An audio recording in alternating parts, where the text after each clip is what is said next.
ભરૂચમાં ચોમાસાના પ્રારંભિક વરસાદે જ શહેરના માર્ગોની પોલ ખોલી નાખી છે। ખાસ કરીને શ્રવણ ચોકડીથી ગેલ ટાઉનશીપના રોડ અવરજવર કરતા નાગરિકો માટે મુશ્કેલીઓનો પહાડ તૂટી પડ્યો છે।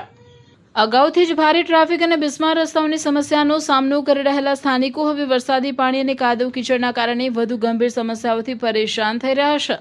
થોડા સમયના વરસાદ બાદ અહીંના રસ્તાઓ કાદવના ગંજમાં ફેરવાઈ ગયા છે। આ વિસ્તારમાં કીચડનું સામ્રાજ્ય જામી ગયું હોવાથી વાહન ચાલકો અને રાહદારીઓનું જીવન દુષ્કર બની ગયું છે।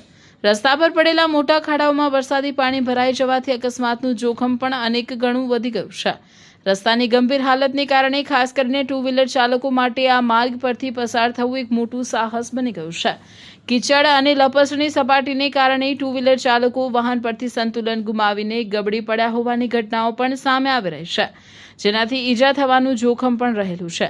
આમ શ્રવણ ક્રોસિંગ નજીકનો આ માર્ગ અત્યારે વાહન ચાલકો માટે પડકારજનક બની રહ્યો છે। સ્થાનિક નાગરિકોમાં વહીવટી તંત્રની કામગીરી સામે ભારે આક્રોશ જોવા મળી રહ્યો છે। લોકો એવી માંગ કરી રહ્યા છે કે વહેલી તકે આ માર્ગનું સમારકામ કરવામાં આવે, જેથી ચોમાસા દરમિયાન તેમને આ પ્રકારની મુશ્કેલીઓનો સામનો કરવો ન પડે।